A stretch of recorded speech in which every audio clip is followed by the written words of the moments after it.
मित्रों नमस्कार। सुधीर पांडे पूर्वांचल के यूट्यूब चैनल पर स्वागत है, अभिवादन है, अभिनंदन है। बहुत बड़ी खबर, कल प्रधानमंत्री ने एक बहुत बड़ा घोषणा किया है।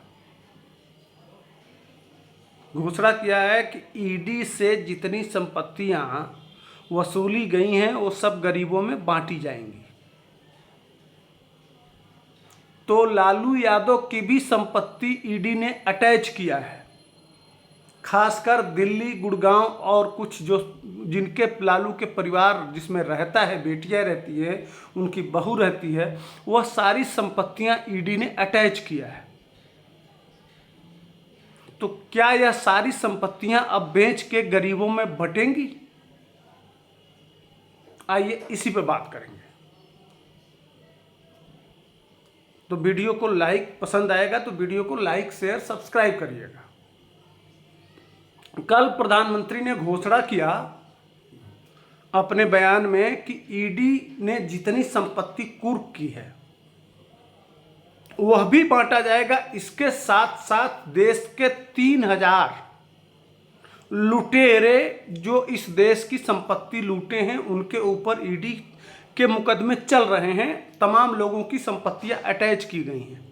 इसके साथ साथ इस देश से जो संपत्ति लूट के विदेशों में बगोड़े हैं उनकी संपत्ति से जो वसूली हुई है वह भी ईडी और इनकम टैक्स ने कब्जा किया है। यह कुल मिला इस तरह से करके अब 3000 वह कंपनियों का है। इसके साथ साथ बड़े राजनेता हैं। 1,40,000 करोड़ माने 1.5 लाख करोड़ की संपत्ति इस समय तक ईडी के पास है। कैश में आपने देखा होगा पश्चिम बंगाल में किस तरह से वहां से शिक्षा मंत्री के वहां नोट की गड्डियां मिली। आपने देखा होगा झारखंड में जो कांग्रेस के सांसद थे उनके वहां किस तरह से गड्डियां मिली। तमिलनाडु के जो शिक्षा मंत्री थे उनके वहां भी इसी तरह से संपत्तियां मिली। हरियाणा, चंडीगढ़, देश के कोने कोने में हम तो बड़े नेताओं के वहाँ जब छापे पड़ते हैं तो वह सूचना तो हमारे पास आती है, लेकिन तमाम जो बड़े अधिकारी हैं, बड़े उद्योगपति हैं, बड़ी बड़ी कंपनियों के मालिक हैं, उनके वहाँ जो ईडी रेड कर रही है उसकी जानकारी हम तक पहुँच नहीं पाती है। वह स्थानीय स्तर पर ही बात दब के रह जाती है और लोकल पत्रिका पेपर में ही छप के रह जाता है। वह देश का मुद्दा नहीं बन पाता है। इसके साथ साथ बताते चलूं कि नेता लोग किए क्या हैं कि इन बड़ी बड़ी कंपनियों में निवेश किए हैं। जब इनको जरूरत पड़ती है तो उन कंपनी नाम किसी और का है, कंपनी कोई और चला रहा है, पैसा कोई और लगाया है। इसके साथ साथ जो बड़े शहरों में बड़े बड़े मॉल हैं, बड़े बड़े ये टावर हैं, रेजिडेंशियल टावर, इसमें बड़े नेता और बड़े अधिकारियों का पैसा लगा हुआ है। दलालों के माध्यम से, इनके अपने दलाल हैं, इनके पैसे को पूरे देश में फैला के और रखा गया है और उससे धन शोधन करके और यह ऐश की जिंदगी जीते हैं। और फिर चाहे वो राजनीति हो, चाहे जिस फील्ड में हो, वो जब जरूरत पड़ता है तब वहाँ से पैसा निकालते हैं और अपने लगा लेते हैं। इस तरह से लगभग हजारों हजार लोगों की संख्या चिन्हित किया गया है और इस पे कार्रवाई होनी बाकी है और कुछ 3000 के आसपास पे कार्रवाई हुई है। अभी 1,40,000 करोड़ रुपए की संपत्ति जब्त की गई है और लगभग 5-7 लाख करोड़ की संपत्ति अभी जब्त होनी बाकी है। अब जब इन पे कार्रवाई होती है तो यह कहते हैं कि संविधान खत्म हो गया, संविधान खतरे में है। इन पे जब कार्रवाई होती है तो लोकतंत्र खतरे में है। तो जब इन पे कार्रवाई होती है तो सरकारी संस्थाओं पे नरेंद्र मोदी ने कब्जा कर लिया है। जब इन पे कार्रवाई होती है तो यह कहा जाता है नरेंद्र मोदी आएंगे तो संविधान बदल देंगे। जब नरेंद्र मोदी आएंगे तो इसको हिंदू राष्ट्र कर देंगे। नरेंद्र मोदी आएंगे तो इसके बाद से चुनाव नहीं होगा, अब यहां तानाशाही होगा। ये सारी बातें जो आती हैं, इन सारी बातों का लब्बो लुआब मतलब यही है कि इनको जो अब तक करते आए थे, जो चारों तरफ खुली लूट की छूट थी, वह छूट इनको मिलती रहनी चाहिए।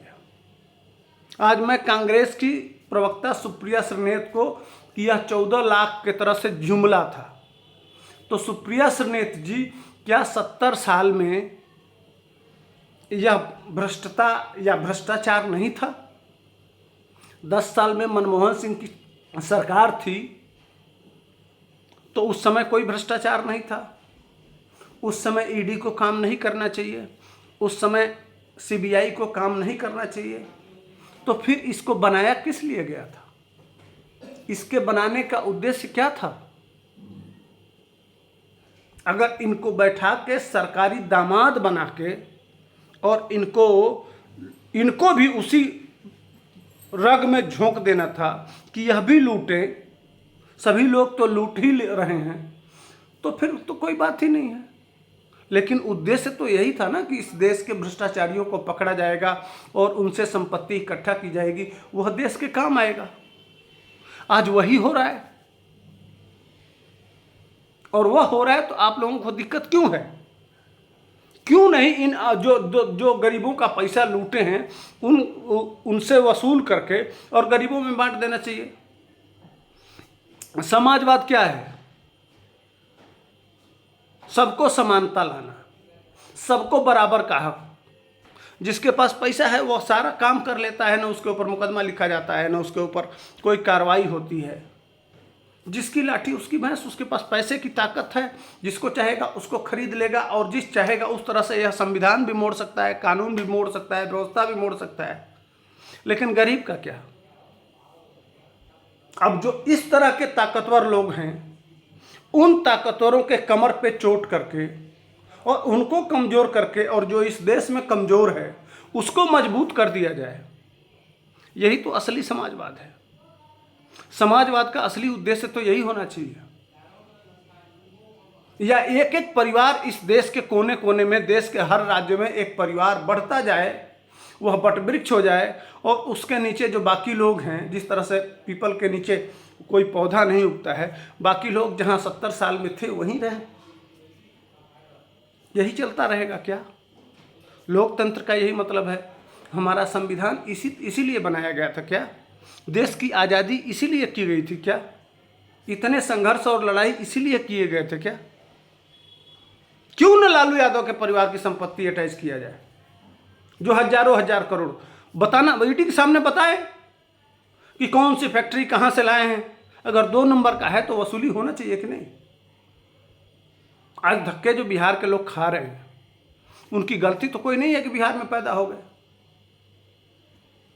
तो इस आधार पर अब नरेंद्र मोदी देश के तमाम बड़े नेता, बड़े उद्योगपति और बड़े बड़े जो लोग हैं, जो तरह तरह के हथकंडे अपना के कानून की आड़ में छुप के और देश को लूटे हैं, उनके ऊपर गंभीर कार्रवाई करते हुए नरेंद्र मोदी ने यह कहा था कि हमको 400 पार इसीलिए चाहिए कि इन भ्रष्टाचारियों पे जबरदस्त नकेल कसा जाए।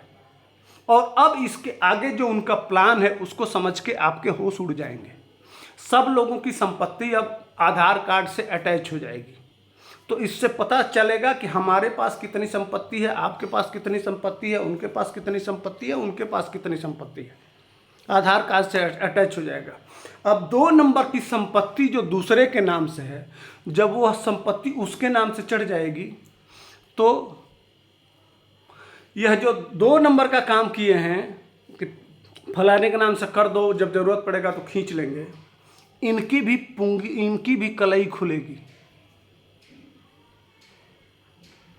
और भेद खुल जाएगा कि किसके पास कितनी संपत्ति है।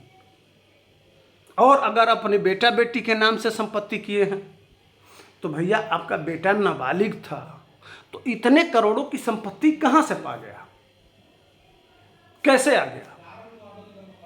तो उसका उस समय से, जिस समय संपत्ति हुआ था, उस समय से टैक्स दीजिए, तब तो क्या होगा?